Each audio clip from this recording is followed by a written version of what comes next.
and affiliation when called upon. Thank you.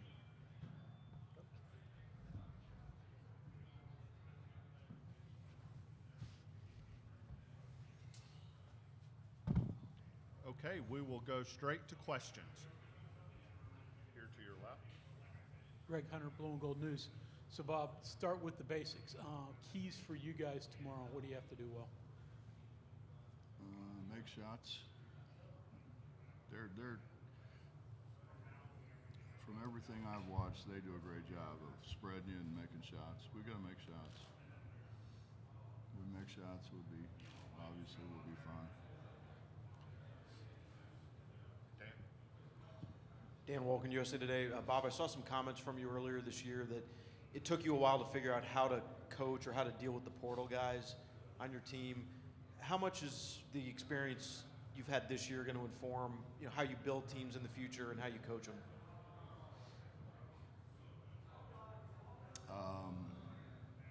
I think this year helped, but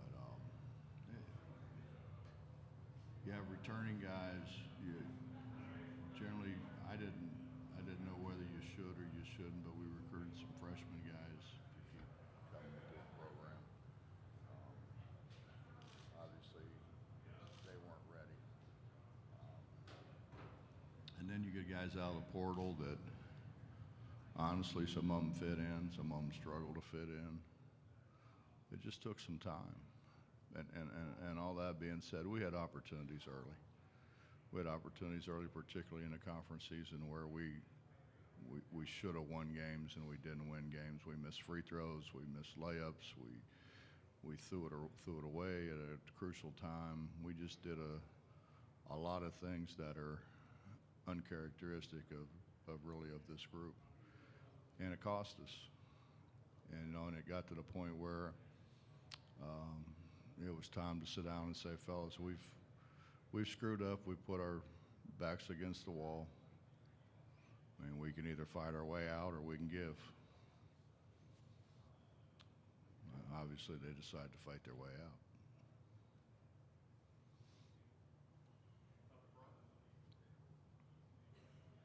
Coach Jared McDonald with the Charleston Gazette-Mail. I know you've talked about Eric a lot throughout the season.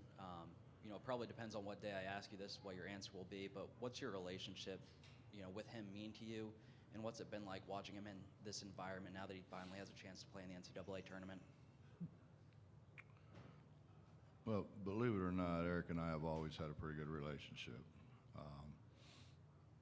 I think there's been a lot of guys through the years that we have great relationships that people really have no idea, because I think both of us think that it's nobody's damn idea anyways, other than ours. We need to take care of each other, which obviously he's done a great job of, particularly here of late.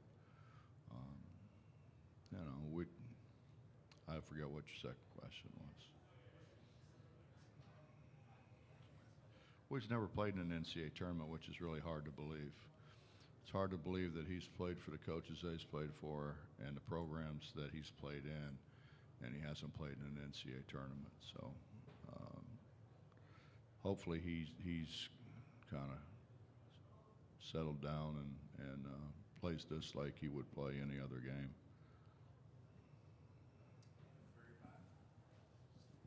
Hi, Coach. Carrie Osep, WVTM out of Birmingham.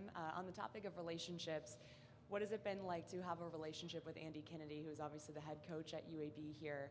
And then will you guys have a chance to chat at all or see each other? I know you're both pretty busy this weekend, but just wanted to ask. Well, Andy and I have been close for a long time. I was at the Peach Jam. I'm sitting over there watching the game. Andy came over and sat down and started talking, and the next thing I know, I hired him as an assistant. And I had quite a crew. I had at one time I had Andy, Frank Martin, Brad Underwood. I mean, I've been blessed. I've been blessed, and certainly Andy's right at the top of the list of guys. Now, he was really good for me because, as he has a great sense of humor, and there's a lot of times I don't. So he was a great mix for me.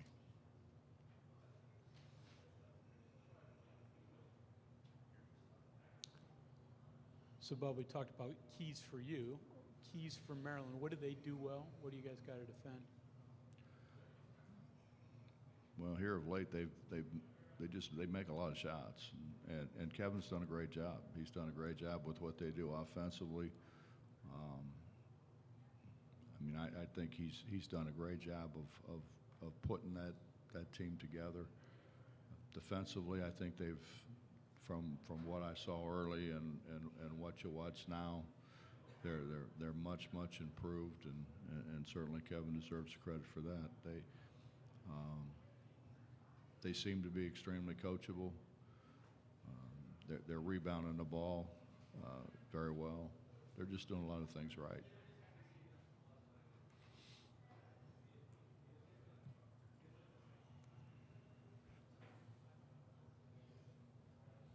I'll keep going. Like you, he's a coach's kid. Talked about it before, but what is it about coaches' kids that leads them into the profession?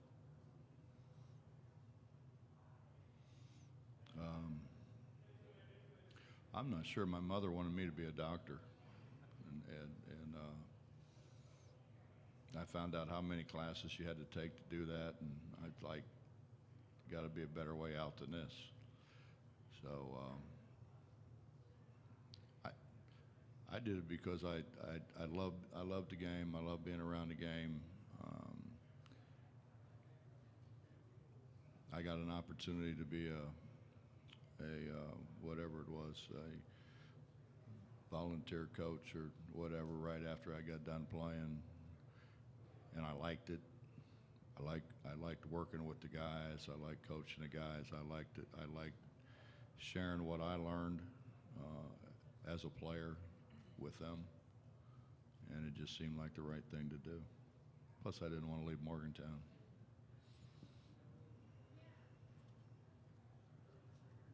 When you talk about how this team dug itself out of the hole, how do you know if you can when you're leaning so heavily on players that have only been here a short amount of time? You haven't coached, you haven't really had a chance to develop them through their whole college career. I have a way. I'm not sure. It varies. The idea that you treat them all the same is absolute BS. You can't treat them all the same.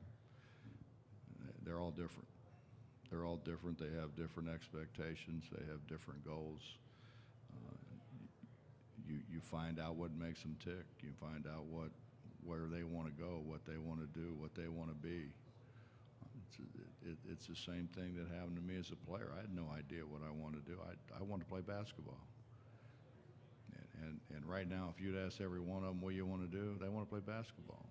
Whether that be in Europe, whether that be in the CBA, the ABA, the NBA, they all want to keep playing.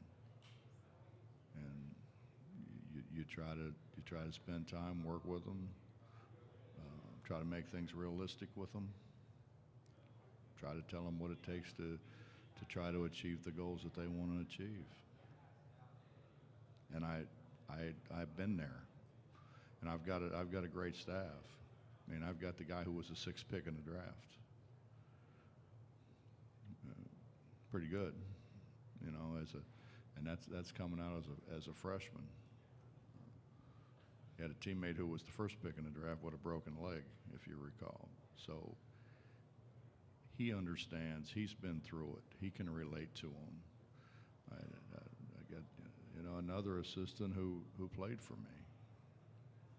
And then I got another assistant who was a kid who used to come down and rebound for me when I tried to get shots up after the game if I had a bad game. And I've known him since he was a little kid. So I've got guys I can trust. I got guys who, in a lot of ways, know a lot more than I know about a lot of different things. At this time, we're going to Zoom Christopher Heidel. Hi, Coach Huggins. This is Chris Heidel from 100% Radio in Baltimore. Congratulations on making the tournament. Just talk about playing against Maryland. You haven't played them in a very long time. What do they look like now in the Big Ten? I think they're playing extremely well. Obviously I haven't seen them in person. I just have seen them on tape, but I think they're playing extremely well. And again, I think Kevin's done a terrific job of putting them in positions where they can be successful, which is what we're supposed to try to do, is put them in positions where they can be successful. I think he's done a great job of putting guys in positions that fits them. In the very back. Coach, I wanted to ask your perspective on this. We have a unique situation here in this city, having both Auburn and Alabama essentially having home court advantage in this tournament. You have so much experience in this tournament. How much of a benefit is that for a team to actually get to play in front of its home crowd, since that is such a unique advantage for teams? Well, I think playing in front of your home crowd is a terrific advantage. I think that's why the majority of teams, when you look at their one-loss record and you study it a little bit, they have a lot more wins at home than they have wins on the road. I think it's a comfortable factor.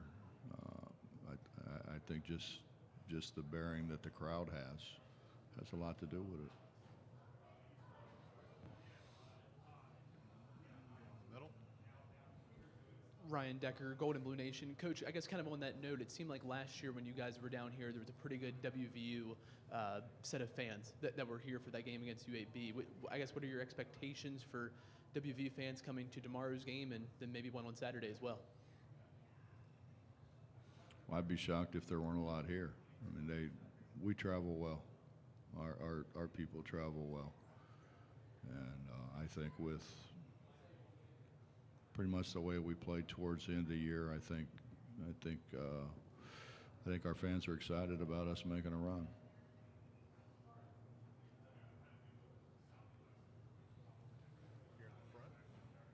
Coach, kind of going back to some of the transfer portal stuff, a number of players going into the transfer portal this week. How do you balance, preparing for this NCAA tournament game and preparing for the future as well beyond this?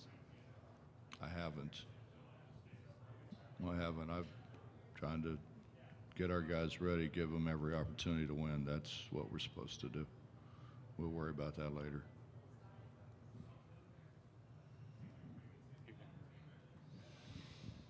Joe Goodman, AL.com. Bob, you got such a great coaching tree, at this point in your career.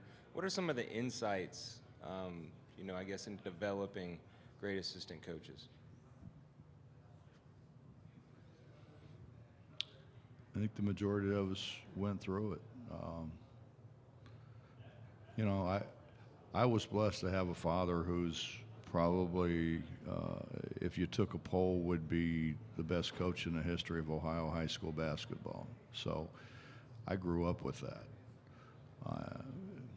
I was blessed to be able to be around a guy like Eldon Miller at Ohio State for 3 years, who actually a few weeks ago came down and spent a couple weeks with me, and a couple weeks watching us practice, and I've just been blessed to be around basketball people. I probably spent more time around Charlie Spoonhour than his wife. Love Spoon, and Spoon and I had a great relationship, and you learn a lot from a guy like that. And I've just been blessed. I've had a great relationship with most coaches. There's been a few we maybe haven't seen eye to eye, but not very many. And the reality of it is, I love being around coaches. I grew up that way. I grew up in a trailer with 4 sisters and 2 brothers. Close family. You better be close. You grew up in a trailer with that many people. Grew up in a town of 500 people. 2 stoplights, 9 bars. I mean, I grew up the right way. I grew up in what people really think of when you think back about it. That's real America. So, I've been blessed.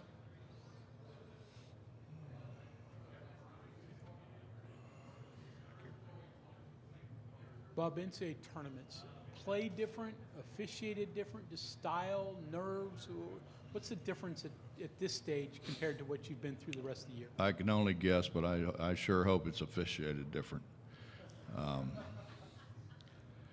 The other part of it, we're just going to go play. You know, we're going to study film. We're going to look at tendencies. We're going to hopefully see what they're good at. If there's anything they're not good at, I suspect there's not a whole lot they're not good at, because Kevin does a great job with them. But no, man, it's, you know, who knows? Who knows? And I think the hard thing for officials is, I shouldn't talk about officials, but you get different guys. They don't all, you know, during the year they're all to work together. They're in crews, and I don't know how much crew in there is, you know, here. So different guys have different ideas, and that's not wrong. I just think sometimes it makes it a little harder on them.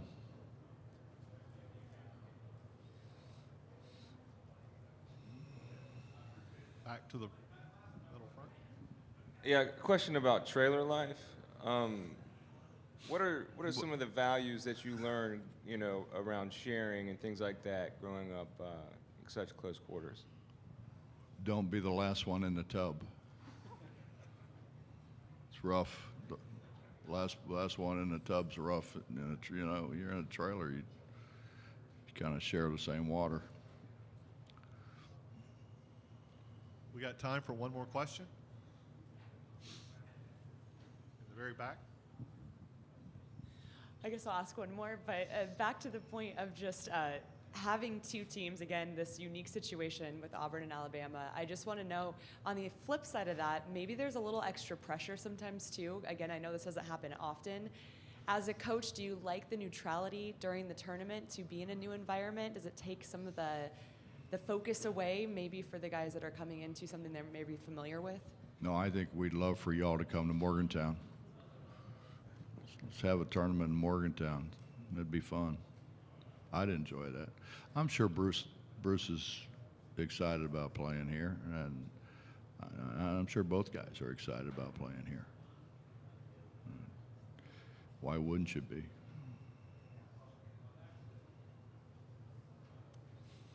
Okay, thank you very much. Thank you all.